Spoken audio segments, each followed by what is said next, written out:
Gary Vaynerchuk, the author of Jab Jab Right Hook, had this to say about social media in today's world.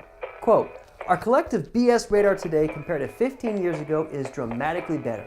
And he goes on to say that kids' radars are even better. They just know when they're being sold to. So let's talk about 5 points to help your branding presentation on YouTube.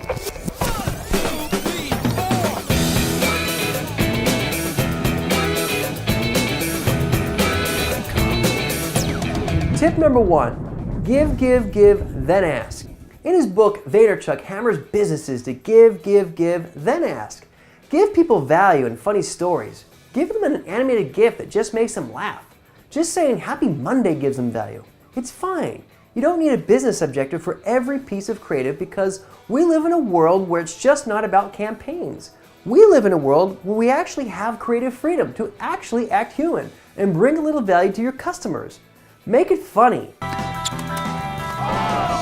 Insert the metal end into the buckle until it clicks and pull on the loose end to tighten, making sure it fits slow and tight across your lap. Funny. Make it newsworthy.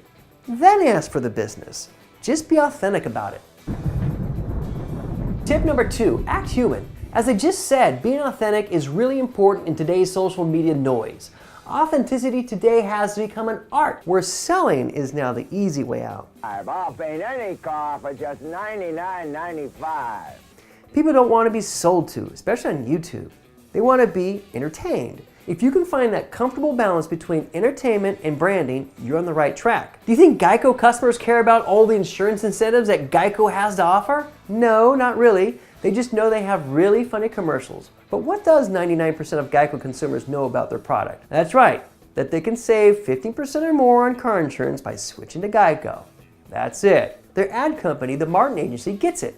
I wouldn't say they're bold, they just don't treat selling car insurance as rocket science. Tip number 3, your goal is comments, likes, and shares, not views. Comments and likes, human interaction will lead to views, not the other way around. How many of you have posted a video and thought 2,000 to 3,000 views was well worth the time and money you put into the video, only to notice that not one soul has commented on your video? That's right, not one comment. YouTube is a social media platform, and if no one's commenting, no one's being social. And if no one's being social, no one cares. And if no one cares, no one is sharing. And if no one's sharing, well, then who cares? Your number 1 goal should be to get viewers to engage and interact. Tip number 4, know your audience. If you don't know what your audience wants, then they won't get what they deserve. Finding your niche audience can take time, but if you want to create a YouTube channel with a lot of subscribers, you need to at least specialize in something. What that something is, well, that's up to you to decide. Once you find your groove, keep it going. But repeating the same formula that isn't working is not a good plan. When I posted a video about making killer Kickstarter videos or how to mount a Canon C300 video camera to a DJI Ronin M, people were tuning in. They were being fed something that they valued. I earn my living by producing all sorts of videos for big and small companies. What my audience doesn't want to see on my YouTube channel is my phone number, website, and how I can shoot their next promo video. That's just noise, get it? But offering free advice establishes trust and makes people think I'm somewhat of an expert in my field.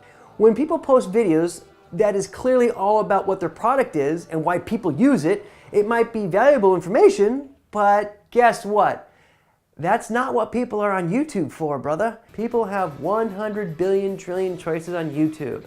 And most of them, 99.9% of people watching videos on YouTube, want to be either entertained, they want to get news, or they want to get some sort of instruction, not sold to. And marketing managers, if your social media team isn't telling you this, guess what? Time to get a new social media team, because this information's been out there for a while. Tip number 5, YouTube Analytics. Oh my word, use it. Some of you have no idea what this is or how to use it, and yet I feel it's the most important tool YouTube has to offer. So here we go. Watch this. This is gonna blow your mind away. See that button below your video? Click it. Wow, look at all that data. One of the most important, if not the most important analytic is audience retention.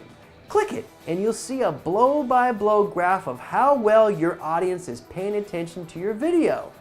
The first tab is absolute audience retention, and the next tab is relative audience retention. Let me explain. First, make sure you click this tab for lifetime, since it defaults to last 28 days for some reason. Now, absolute shows you what percentage of viewers are watching your video from top to bottom. If your video finishes and you've retained about 25 to 35% of your viewers, guess what? You're doing pretty good.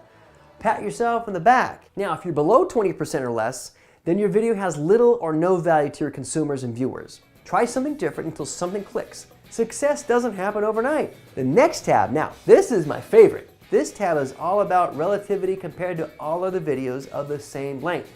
A good video that is being watched, liked, and commented on, not surprisingly, will be in the above average section, at least up to the halfway mark of the video. This should be your goal. Sometimes above average viewers happens on accident, but don't rely on that.